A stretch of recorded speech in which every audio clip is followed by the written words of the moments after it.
Hey everybody, welcome to my channel, Empowering Self-Love and Authenticity with the Power of Your Mind. Hello. Welcome. My, my name is Renee Christian and I am your Mindset and Authenticity Coach. And today I'm going to do a little bit of a different video for you. I am going to share my story and share my transformation by using the power of my mind and all the tools that I try to teach you guys and share with you guys. So I wanted to make this video and share my story and share my journey this far with you guys. So as most of you know that watch my channel, I was born with something called cerebral palsy. And I actually wasn't born with it, but I was diagnosed with it at the age of 6 months old. It is a lack of oxygen to the brain during or right after birth, which causes my muscles to not communicate with my brain in the right way, and it causes spasticity and stuff like that in my body, which spasticity is a tightening of the muscles. Now, growing up wasn't that easy for me. I didn't have the greatest childhood, and things happened that were very unfortunate and very unhealthy and caused a lot of trauma to me as a child. At the age of 13, I was placed in a nursing home because I was told as a 13-year-old child that nobody wanted a child like me by a social worker. And I overheard the doctors and the social worker talking when I was 13 years old in the hospital. And the doctor did not want me to go to this nursing home, but the caseworker said there's nowhere else for her to go, and this is what we have to do, and that's that, and there's nothing you can do about it. So I was there. I was there for, some years, and um, it was very lonely experience. I very much felt alone all the time. I felt like nobody understood me. Um, Nobody really listened to me, and that comes in play later. Um, Nobody really listened to me. They didn't take what I said seriously, um, uh, and things like that. So I dealt with that for a long time. I've always been a fighter, so I've never really allowed anybody to truly tell me what I can and cannot do. I'm gonna show you no matter what. Um, I think that was a safety response for me. Um, and it was a way to protect myself. Looking back at it now, um, at the age of um, I think 15, I went to go live with some family um, for a little while, but that situation didn't turn out to be the bestest either for me, and um, it just wasn't good. And I'm not here to um, put anybody down or put anybody um, in a bad light, but it wasn't good. and healthy for me. I felt very misunderstood, very not cared for, and very much like everything I did was wrong all the time, um, no matter what I did. And I was faced with an impossible decision, um, in my mind as a 15, 16-year old, and I made the choice. It was my choice to leave um, that home. And when I decided that, they didn't really have a placement for me um, to go to. So they put me in what is called a respite um, situation. And what a respite situation typically is it's for people with disabilities, for them to go to, like a fun place for them to go to. Well, their caregivers or loved ones get a break from being the caregiver. Um, but I stayed going to different respite homes every 3 to 5 days for a year and a half. And there was some very like trying times in between that. Um, I had a best friend at the time, and you know, she kind of looking back at it now set me up to take the fall for some stuff she did with one of the workers that was very inappropriate and things like that. And because they didn't want the worker to get in trouble when I said something about it and said that it was wrong, they made me look like I was lying and like kind of manipulated me into like taking back what I said and taking the fall. And at that time, like I didn't realize that that was what was happening because I was young. Um, Fast forward to about 17 years old, um, I was placed in a state group home. Um, and at first I really liked it. It was really nice. The the managers that worked there were really nice, but one of the managers retired and she was replaced by one of the most nastiest people I ever met in my life. And me and this lady like just butt heads, like consistently, constantly, like butt heads.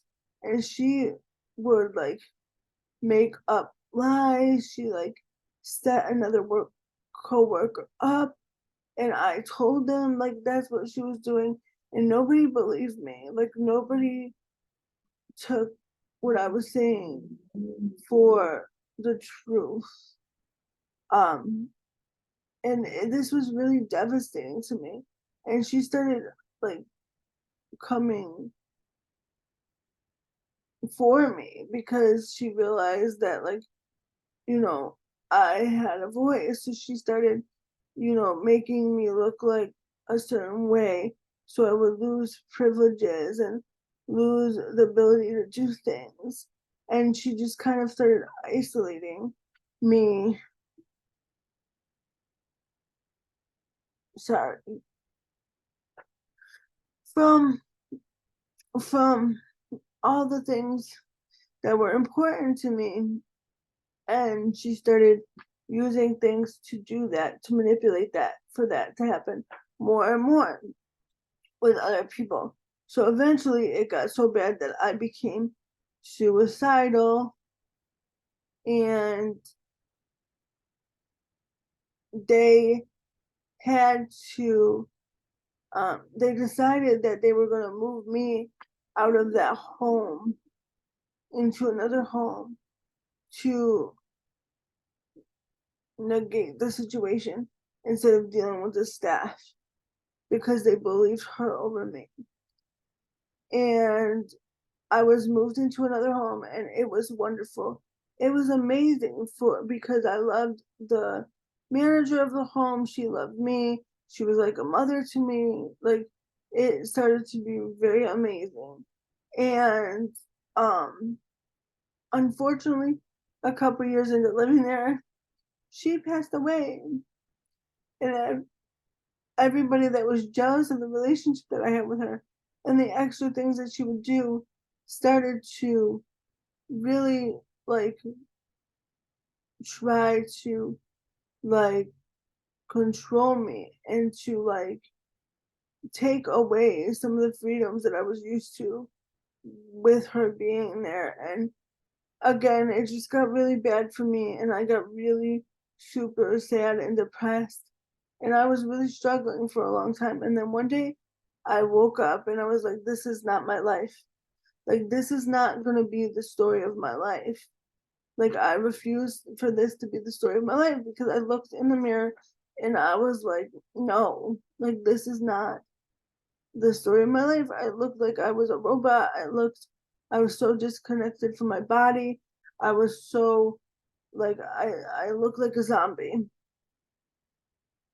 like Walking Dead zombie. And at this time I was on 17 pills a day, like pain pills, depression pills, bipolar, like all of them, all the stuff. And so I was like 17 to 25 pills a day. It was somewhere around there. It was really high number. I was like, no more. Done. Done. Not doing this no more. I want out of here. I want to get out. So then because I was graduating high school at that time too, like I was done with high school, they were like, okay, you have to do something. But I had a job. Um, I had a job at the time, and they didn't like that. Like, my job, I didn't work during the week sometimes. I only worked during the weekend, and they were like, you can't just sit at home during the day every day, because you don't have to go to work. So we want you to do something else. So they made me volunteer for an agency that works with the company that the state group home. So I volunteered for them, and like, thankfully to me, there was a ton of people there that really supported me becoming independent and really supported me living on my own. So we worked really hard for like, sorry guys, my eye looks weird. For like 3 years, and um, we got me into another program that was like almost like a halfway house for people with disabilities. It was like a home owned by a woman whose son had a disability, and she rented out the rooms to other individuals with disabilities as their landlord, and she helped to fully staff the house 24/7. But I moved in there and I didn't really like it, because she was kind of controlling to me, and she was kind of like, do everything my way or you can't be here type of thing. And I've never been that person. Like, I'm gonna do what I want to do, and I'm gonna make my own decision, and you can't stop me like that. Like, I've always had an attitude about me that is like, no. So within 6 months, I moved out of there and got my own apartment. And around this time is when I met my ex-husband. And I met my ex-husband, um, and within a couple months of meeting my ex-husband, I found out that I was pregnant with our daughter. And that was a scary time for me. That was a scary, scary time for me. Um, People were telling me that I didn't deserve to be a mother. People were telling me that I couldn't be a mother, that, you know, that I would not be a good mother, that I would lose custody of my daughter as soon as she was born. Like all these things, um, they were saying to me. And, I just kind of decided in my mind, like, this is not going to happen. Like, this is not what is going to happen to me. I don't care what anybody says. I don't care what anybody thinks. Like, I'm having my baby and we're going to be perfectly fine. And she's going to be perfectly healthy. And I don't care.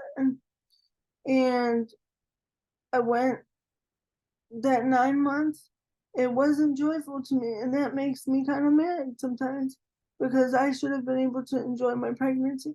I should have been able to have a healthy pregnancy and enjoy myself and appreciate the time and appreciate that experience. But I didn't get to be able to appreciate that because of what was going on. And I went in to have her at 37 weeks, and they decided to take me and do a C-section because my labor wasn't progressing, and they cut me open and they nicked my artery, which some people believe was done on purpose, and some people think it just happens sometimes. So there's no way to prove either way. And I didn't get to hold her because they kept me in a comatose state for 2 days. So I didn't get to hold her for the first 2 days that she was um, born. But when I did hold her, this is what facilitated my start of my journey of wanting to um, transform my mindset and work on my trauma. And I held my daughter for the first time, and I realized that I did not want to give her anything that I had. I did not want to give her the mindset I had. I did not want to give her the trauma I had. I did not want to give her any experience that I had. And I was going to do whatever it took to not do that, to not do that, to not pass that generational curse onto her. And that started my journey of really personal growth and self-development. And I didn't really go deep into it until I started becoming a coach in about 2017, 2016, 2017. And that's when I really kicked myself in gear to heal. And I went through coaching certifications for 2 years straight. And you guys know all my certifications. But one thing about my program that I did that I liked is they make you do the work for yourself first. And they teach you how to do it for yourself first. And then you go out and you help others. So I had to face all those things, all those beliefs that I had from things that happened to me growing up, all the things that um I didn't want to face. I kind of had to face them. And I kind of had to deal with them. And I kind of had to look at them. And I had to start to be honest with myself. And at this time, me and my ex-husband had been married for a couple years. And and I had to face all this stuff. And he didn't really understand my trauma and all the stuff. And it was just getting hard for us to really connect and really be present with each other. And I went through all the certifications for schooling and all the stuff. And then I was starting to open my business. I was getting grants and things like that to open my business. And, I could tell that, my ex-husband was struggling with some things that was happening in his life. and he was struggling with the support and the care that I needed as a person with a disability, even though he has one as well. And I came across, the spiritual side of of personal growth and manifestation and all this stuff, and it really hit me hard.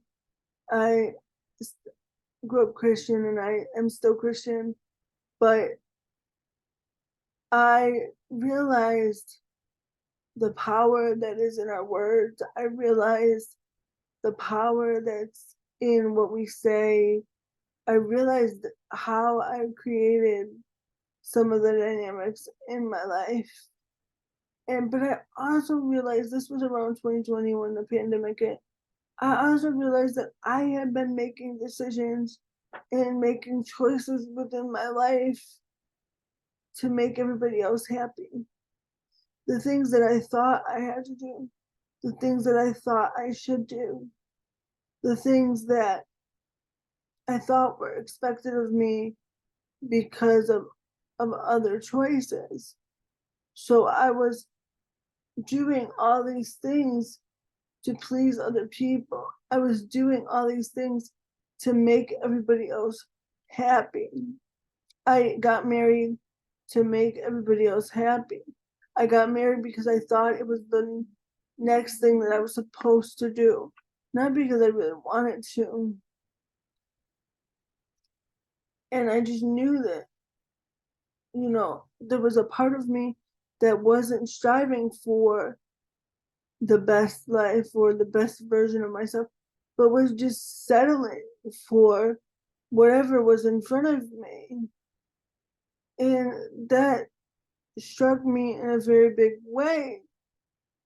And I changed my whole life. I changed my whole life. And I had conversations with my ex-husband, and we kept having conversations and we kept having conversations. And it was one of our anniversaries, and we were at a hotel. And I said, so what are we gonna do? Are we gonna go to counseling, or are we like done? And I was just being honest with myself about what I wanted, and I was being honest with him, and he was being honest with me. And he looked at me and he said, we had a good run, but I'm good.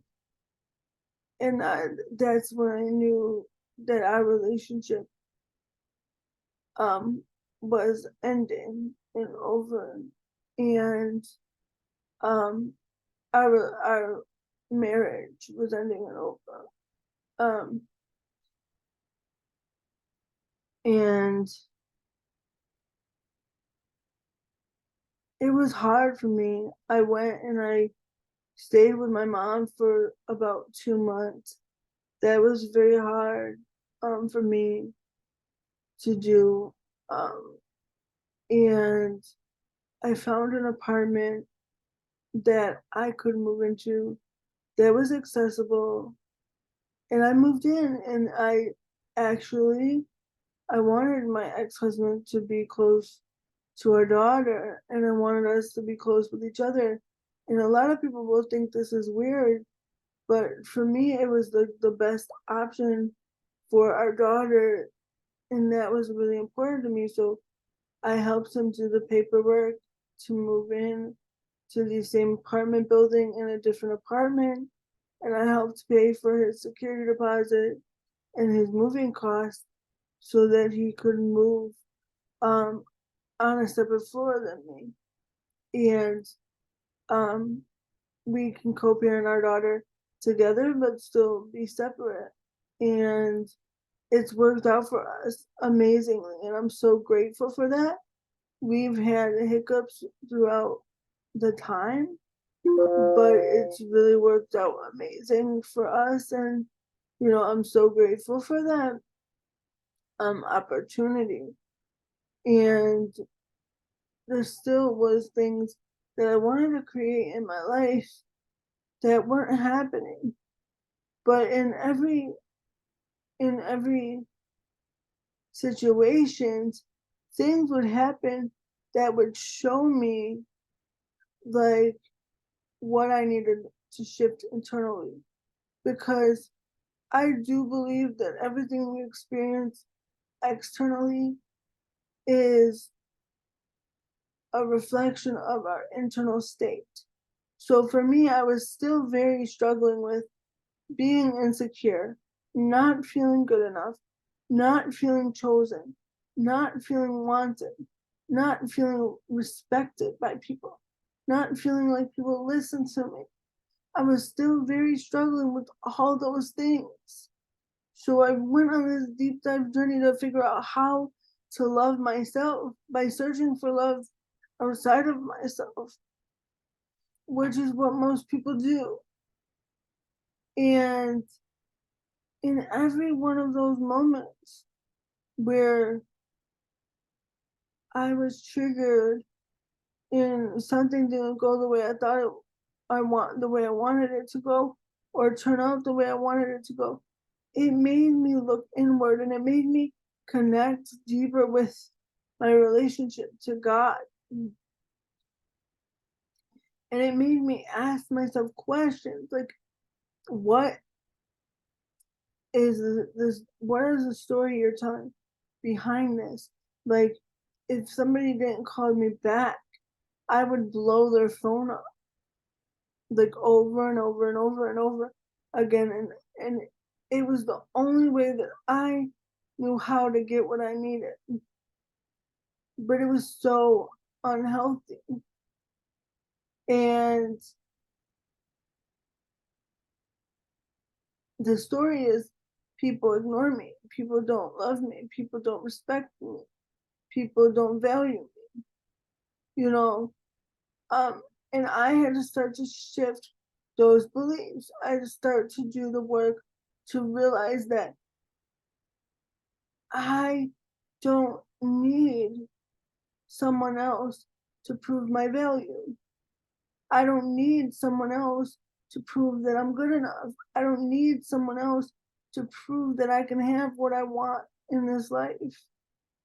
I don't need, but I had to go deeper and I had to realize the root of those issues and where they came from and understand the false narrative that I told myself as a child. And see, that's what we're doing when we're doing shadow work. We're understanding our false narratives of the negative things that don't serve us. And I had to understand those false narratives. I had to understand those untruths that I taught myself from that 0 to 7, 0 to 13, 14 age. And I had to break them down and dismantle them, like fully dismantle them and plant new seeds in myself. Seeds of prosperousness, seeds of confidence, seeds of security, seeds of knowing who I am authentically and not being ashamed of it. I hated myself for my disability. Like, I'm being real and honest with you guys at this point. I truly and utterly hated myself. I felt broken. I felt unworthy. I felt discarded. I hated who I was. Instead of seeing my disability as a gift that it is, and the gift of the perspective that it allows me to help people shift and change in their life, I was seeing it as the worst thing ever and the worst thing possible because nobody could ever love me because I'm broken. But it's not true. And and it's not real. But we want to live up to what everybody else says we should be or who we should be. What is normal? Nobody knows. Nobody knows because you're normal might not be my normal. But we create these idealized things. And for me, my journey has fully been about breaking those down, 100% breaking them down and destroying them and killing them and understanding who I am as me and nobody else. Because my value comes from my soul. It comes from my essence of being. My good enough comes from the day that I was born because God chose me because I exist. And this is the stuff that I want other people to understand. You exist. So no matter what you're going through, no matter what you're experiencing in your life, you matter because you exist.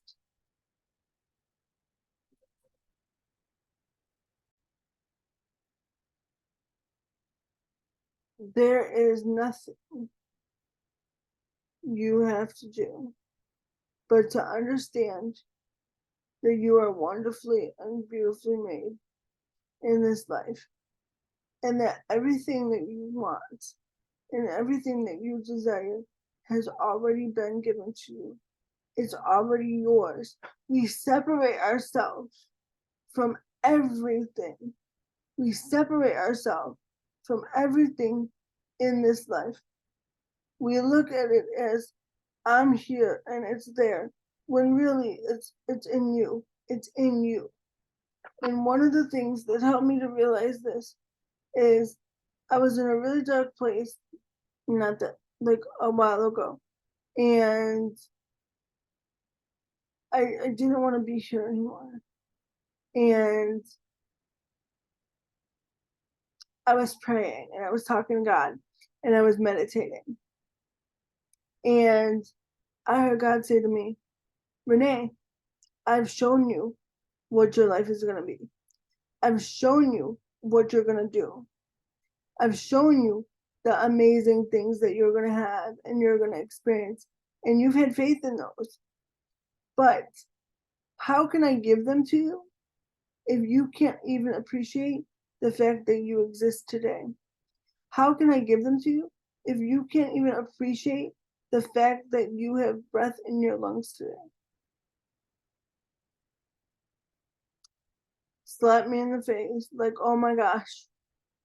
Oh my gosh.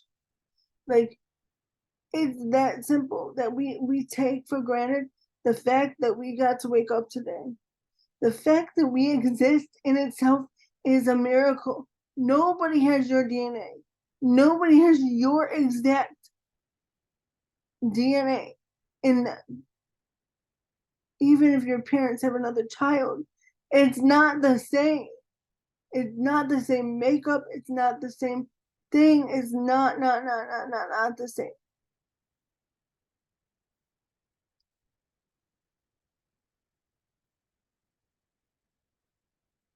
Only you.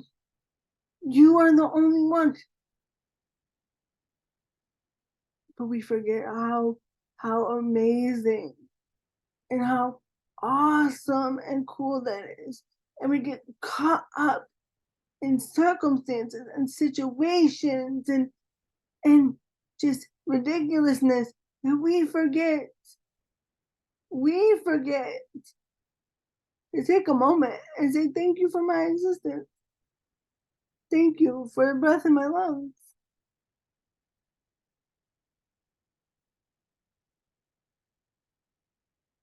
I've gone through so much stuff in my life. So much.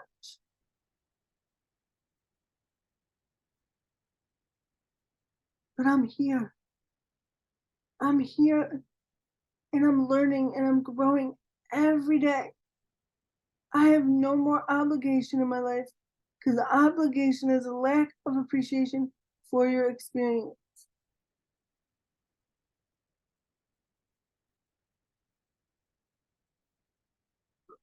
I'm telling you my story because I want people to watch this and I want you to understand no matter what the story is, no matter what the past looked like, no matter what the trauma is, you can transform it.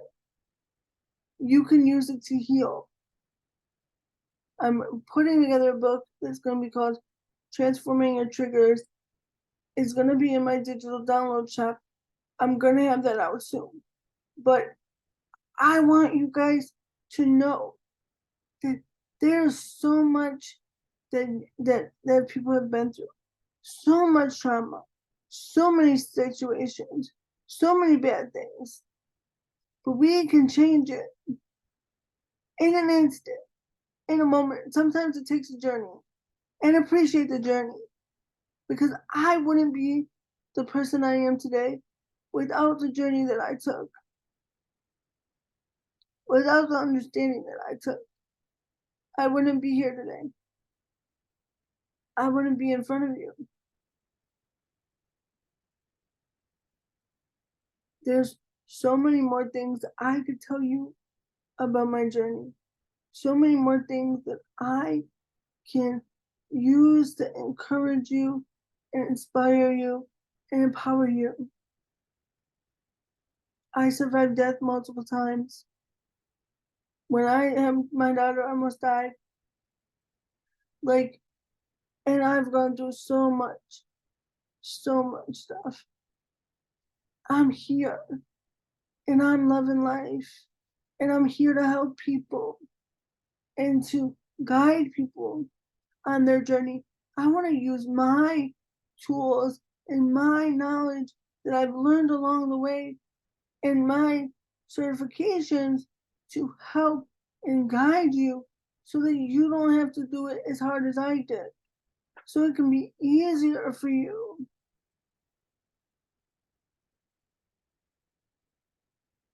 Once you learn something, you never forget it. It's forever. Don't be afraid to ask for help. Don't be afraid to invest in yourself. Don't be afraid to go after your dreams, because you're not meant to live in fear. You're meant to live in faith.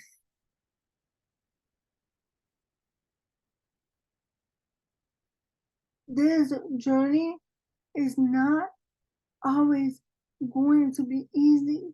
You can't have the sun without the rain. You have to be willing to face your truth, to be 100% honest with yourself. It's nobody else's responsibility but yours to be honest with you.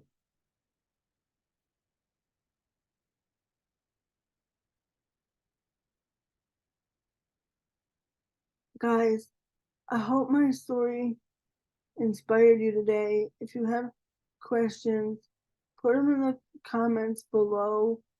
I'll answer the ones that I can. And I'm here to help. I'm here to support you. But I want you to know that if I can be here, you can be here. And I'm more connected to myself now than I've ever been, and more connected to God than I've ever been. And I know anything is possible.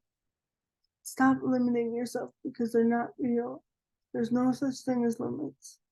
I hope you have a wonderful day. If you want more individual support, the link is going to be in the description below for my coaching subscription packages. If you want to start with just independent study and independent work, you can visit my Etsy shop of digital downloads to help you get started. I love you guys. I appreciate you. Thank you for watching my story. Have a wonderful day.